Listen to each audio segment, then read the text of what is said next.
time's it? Why, it's time for the Abbott and Costello show. We're on the air for ABC here in Hollywood. Well, what are we waiting for? Let's go with the Abbott and Costello show.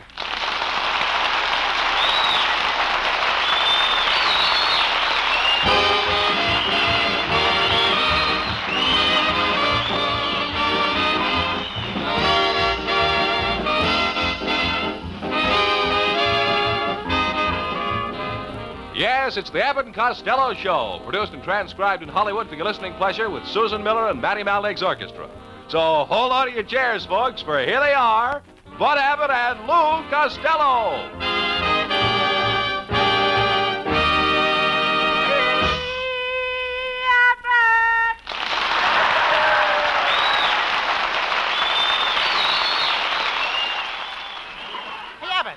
Out of my way. All right, Costello. What are you running for? Out of my way, Abbott. I'm running to stop a fight.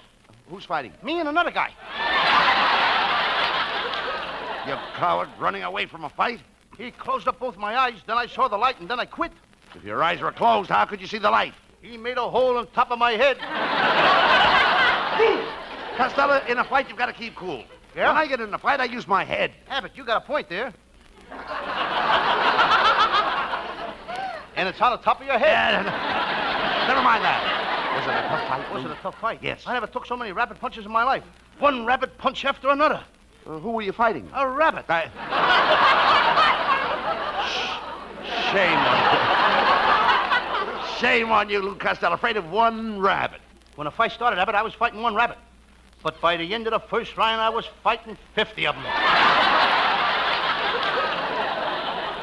And you told me there used to be a prize fighter. Well, I was a prize fighter. I'll never forget the time I fought a guy named One-Eyed Louis. Was it an exciting fight? Was it? When the bell rang, I sneaked around in back of him. That's good. You sneaked around in back of him? Yeah, then all of a sudden, wham! He knocked me out. Oh, wait a minute. Let's get this straight. One-Eyed Louis knocked you out, and he only had one eye? Yes, the dirty double-crosser. How did I know it was in the back of his head? Oh, get him out.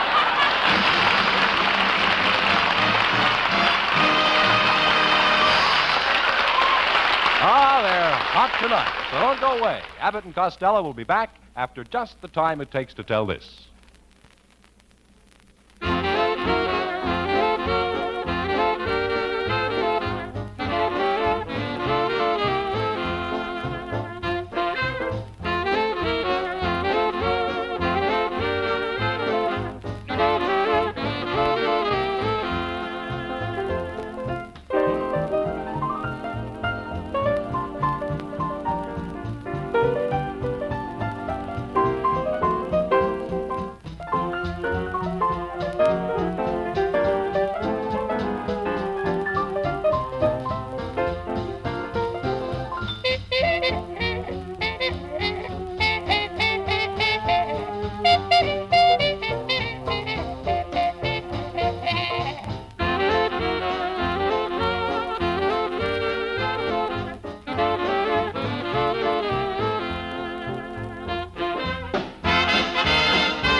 Nice, baby. Nice, baby. I'll park you right here, baby, and then I'll pick you up later, baby. Costello, why do you call that old broken-down car baby? Every day I have to change the seat covers.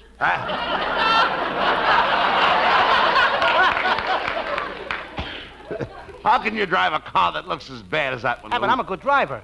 Last week I was riding along Vine Street and the car was coming straight on me on the wrong side of the road. I made a quick turn, drove through a plate glass window, down 5 flights of stairs, and I crashed into the cellar wall. And that's pretty good driving. What do you mean, pretty good driving? Well, I avoided an accident.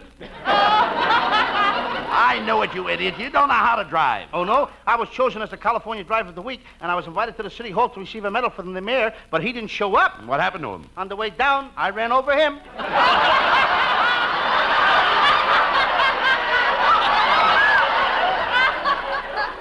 You mean to tell me you drove that heap downtown? How did you ever get it through the 3rd Street Tunnel? I beg your pardon? I say, how did you get that heat through the 3rd Street Tunnel? There's a hole on the other end. Oh. Well, how did you happen to run over the mayor? I've got so many safety stickers on my windshield I couldn't see where I was going. I understand, Costello, that you also fly a plane. Yes, sir. I'm a skywriter for Honest John.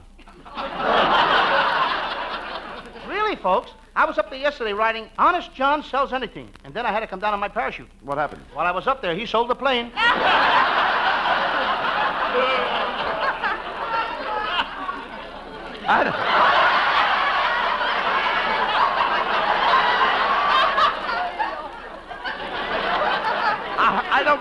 I don't believe that you can even fly a plane, Lou. Oh, no? I fly so good I had to offer to join the Russian Air Force. Who made you the offer? Marshall Steelin. Marshall Steelin. You mean Stalin? I'm using the European pronunciation.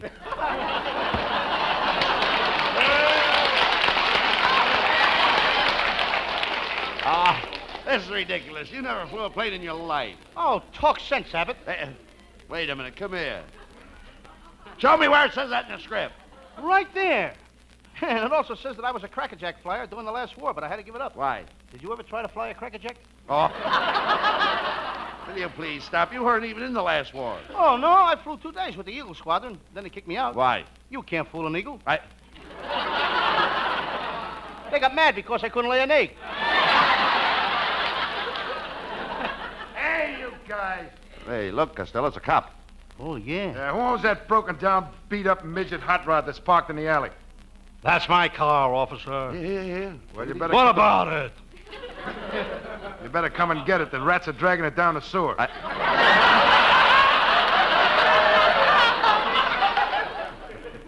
Oh, you're one of those wise cops, huh? Where'll I come around? Wait till you come around here with tickets for the next policeman's ball. Yeah, what do you do? I won't dance with you.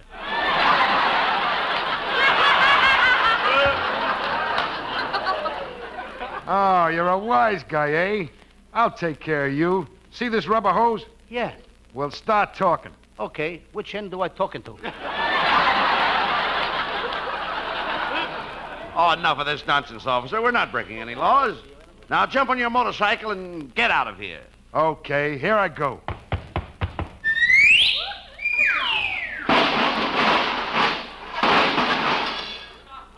Well, what's the matter, officer?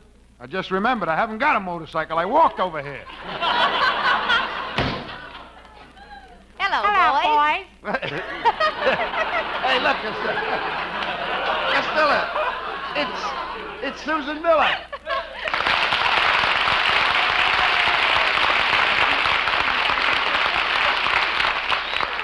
What's all the excitement, boys? I just saw a policeman come out of here. Oh, Susan, he's a policeman that bakes those cookies. I buy all my policeman cookies from him. Policeman cookies? Ain't you ever heard of cupcakes?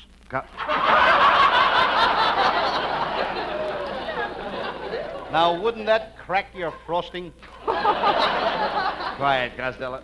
Susan, I understand that you've broken off your engagement to Costello. Yes. Every day he gets fatter and fatter.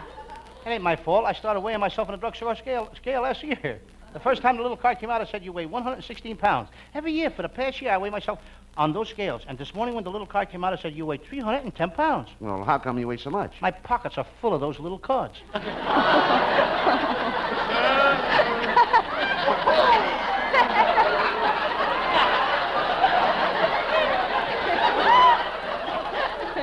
Oh, Costello, you may be fat, but you sure are cute. Oh, Susan, will you kiss me? Oh, I can't. It'll smear my lipstick. Let me put my arms around you. I couldn't do that. It'll wrinkle my dress. Let me hold your hand. Oh, no. It would ruin my nail polish. I'll tell you what let's do. Let's take off our shoes and wiggle our toes at each other. Costello, you can't you can't expect Susan to kiss you. You've got to wait until after you're married. That's right, Costello. On Mondays, I'll hug you. On Tuesdays, I'll squeeze you. On Wednesdays, I'll kiss you. On Thursdays, I'll cuddle you. That's okay, but I'd like to get Fridays off. Why?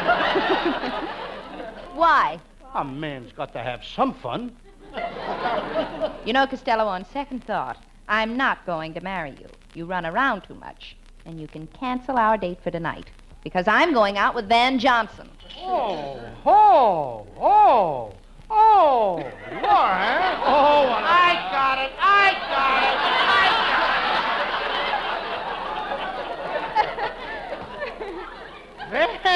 Johnson, huh? Uh-huh. What has Van Johnson got that I haven't got?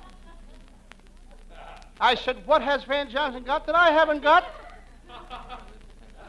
You know, folks, sometimes silence is more insulting than conversation. So long,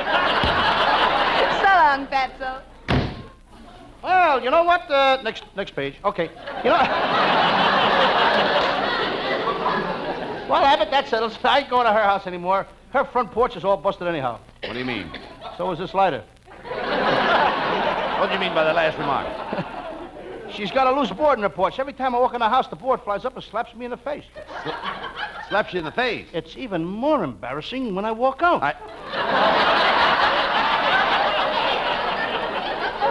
Costello, I don't blame Susan Miller for throwing you over.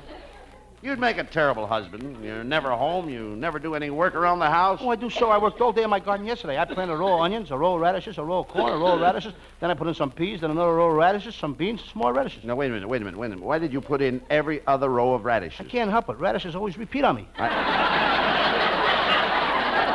I get through planting, I had to hang tinsel and popcorn balls on my orange tree. Wait a minute. You put tinsel and popcorn balls on your orange trees? Yep. Who told you to do that? My gardener. He told me the trees needed trimming. Look, if you want your tree to produce good oranges, it's got to be trimmed before the sap rises. Before the sap rises? Yes. What time do you get up?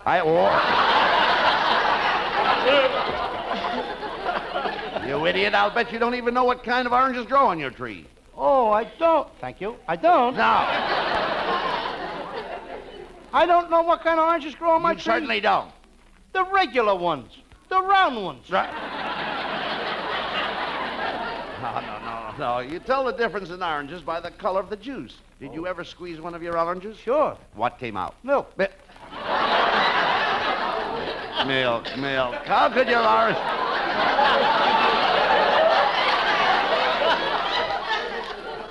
Silly. How could your oranges have milk in them? Well, I got the tree from a nursery. Enough of this nonsense. We're going to your house. I want to take a look at that orange tree.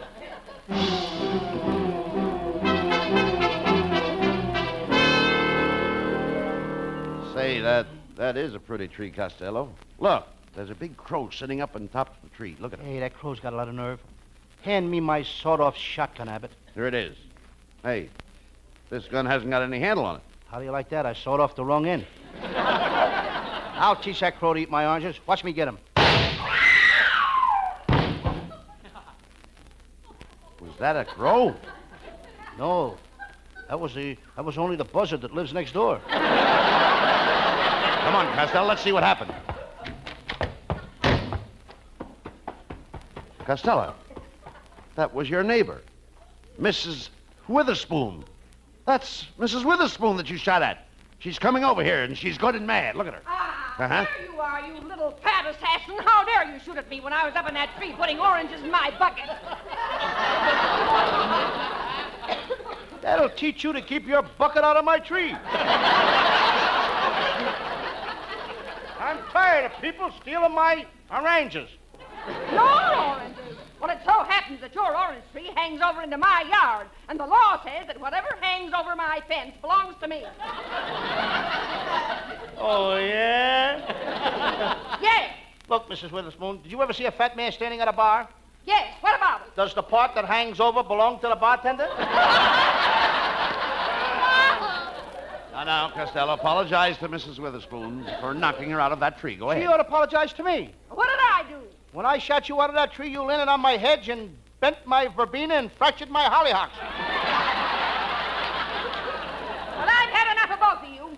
I'm taking you into court. I'll teach you to fire a shotgun at a defenseless woman. All I was doing was picking a few oranges. A few oranges? Look, Mrs. Witherspoon, I've been watching you for weeks. I didn't mind when you reached up and took a few oranges for breakfast. I didn't mind when you come out and filled your apron with my oranges. But today, when you climbed my tree with your bucket and hung from a branch with your nose so you could pick with both hands, that I don't like.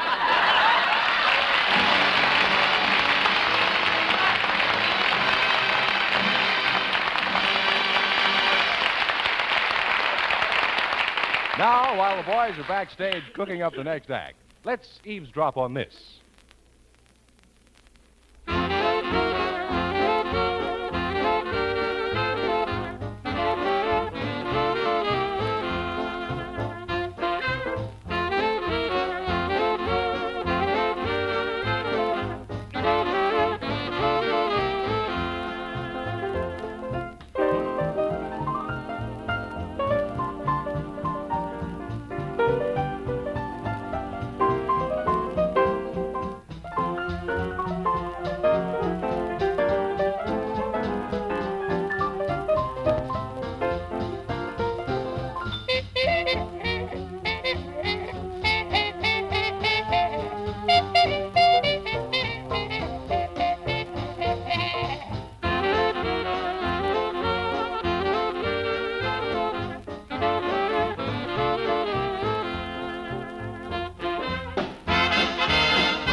Okay, boys, let's go. Here's the second act. Curtain going up. Hey, Costello, here's Susan Miller and Matty Malnick's orchestra. Yes, Abbott, and here's a good place to use them. Here they are, folks, the musical talent of the Abbott and Costello Show. I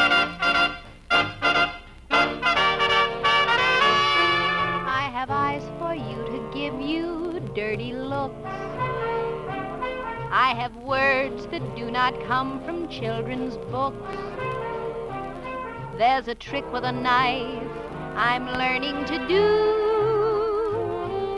And everything I've got belongs to you. I've a powerful anesthesia in my fist, and the perfect wrist to give your neck a twist. There are hammerlock holes I'm learning to do,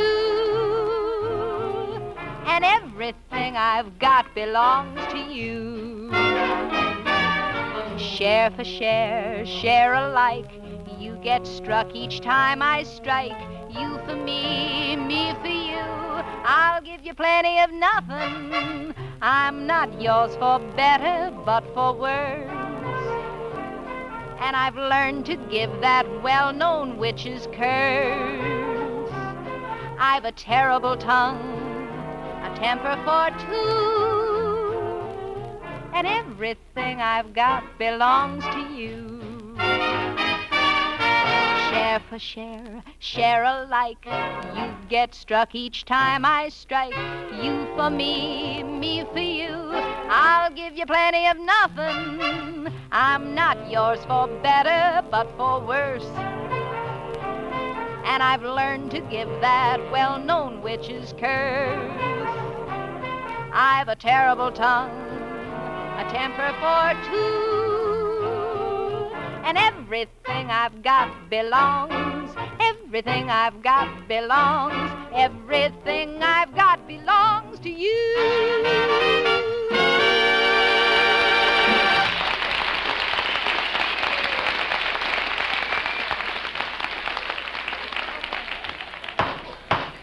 Order in the cart. Order in the cart. I'll have a root beer.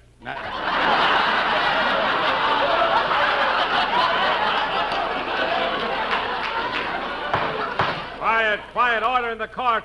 Court of Common Pleas now in session. First case, that of Miss Witherspoon versus Lou Costello. Please, Mrs. Witherspoon, can't we drop this case? I didn't mean to shoot at you. I'm the kindest-hearted guy in the world. Last week I found a little sparrow with a broken leg, and I took it home and mended the leg. Would you do that for me? Break your leg and find out. Well, Costello, I'm willing to drop the whole case if you'll give me 50 cents to get a new bucket. No, you don't. No, you don't. Costello. What? If you give this woman that money, it's an admission of guilt. You think so? Certainly. But, Abbott, she's willing to drop the case. Nothing doing. You're going to fight this case, even if it goes as high as the Supreme Court. It may go higher than that. They may take it before John L. Lewis.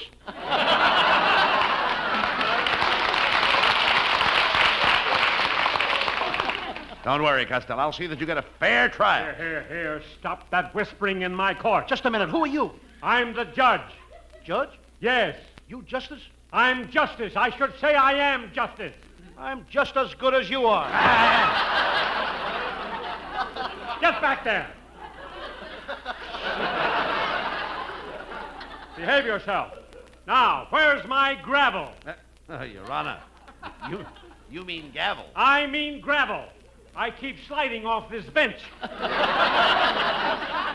Will the jury please be seated in the jury box?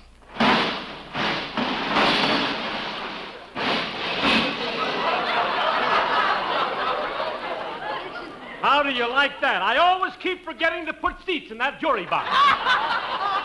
All right, we're ready for the case of Mrs. Witherspoon versus Lou Costello. I will now call the roll of the jury.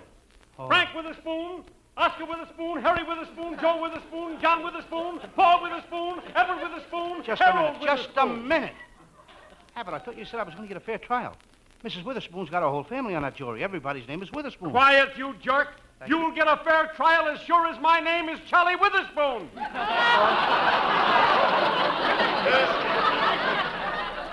Abbott, I'm being persecuted. Now, young man, have no fear. You'll get a fair trial. Everybody in this courtroom is not named Witherspoon. Why, we have an alternate juror named Morgan.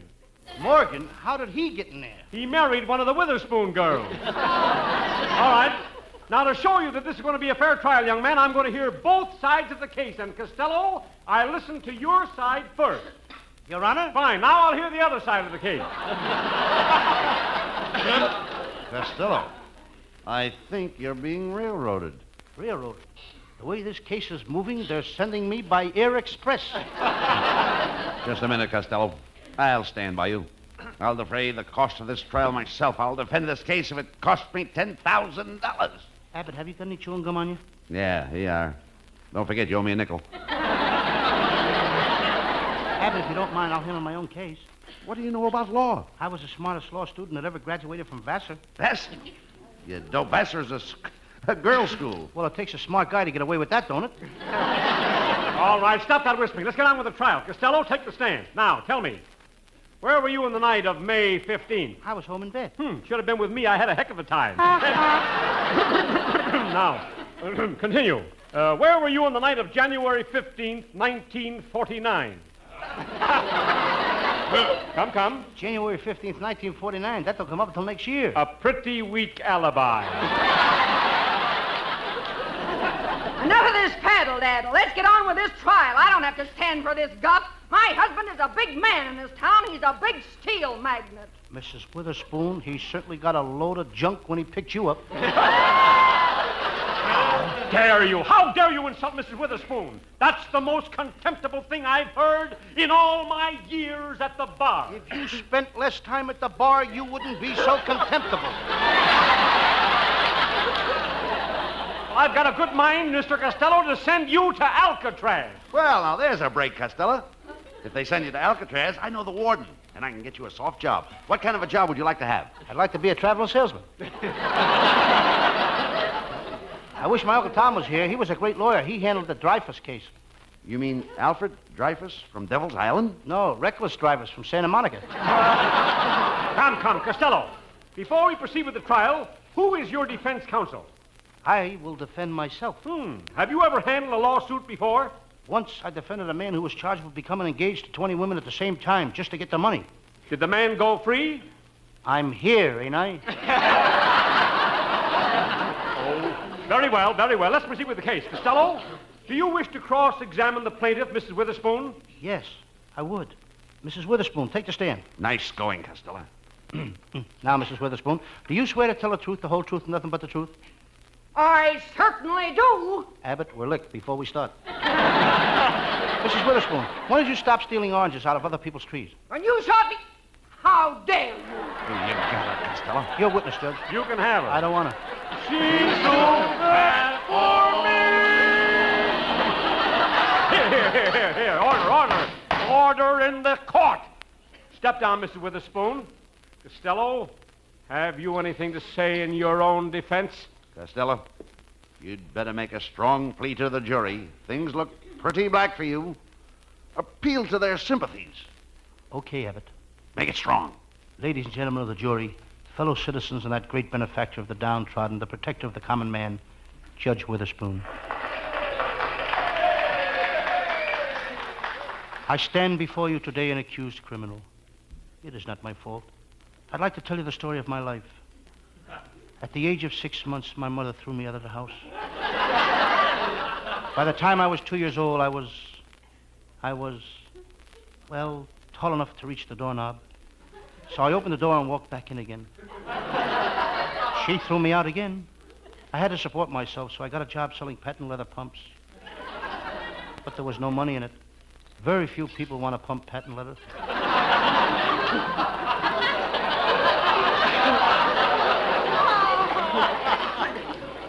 For years, I roamed around the country. Then one day, I dropped into a burlesque show, and I saw her. She was a third girl from the end.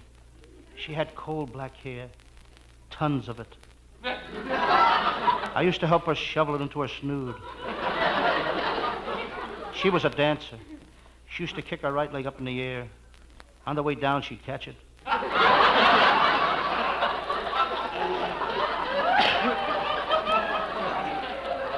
By this time, I was desperate, so I got a job with a piano moving company.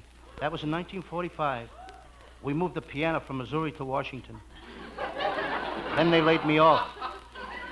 I got a card from that company this morning. It says, come back to work November 7th. Your Honor, I rest my case.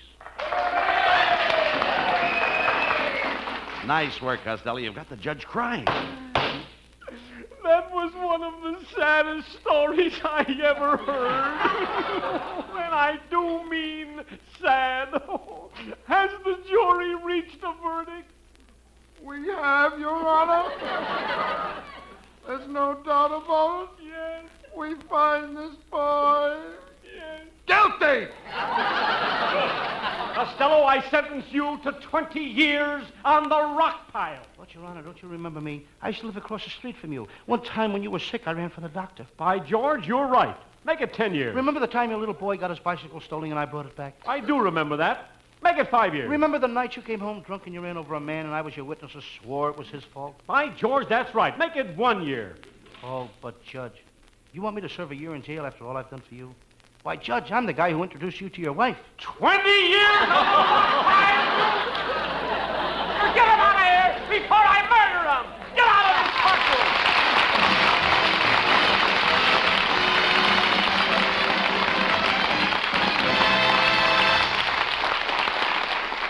And that's not quite all, folks. Stick around a minute and the boys will be back for a curtain call.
Costello, if you'd have let me handle your case tonight, I'd have got you off. I know that, Judge. Well, if you know the judge, maybe you can get me and my no-good brother Pat out of jail. What's he in for? Stealing bacon.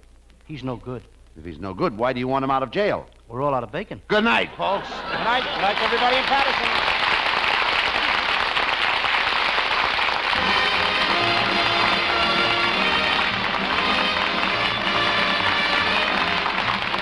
Listen each Wednesday night at this time for another great Abbott and Costello show, produced and transcribed in Hollywood by Charles Vanda, and featuring Susan Miller and Matty Malnick and his orchestra. So goodbye until this same time next Wednesday. Be sure to stay tuned for the outstanding entertainment which follows throughout the evening on this ABC station.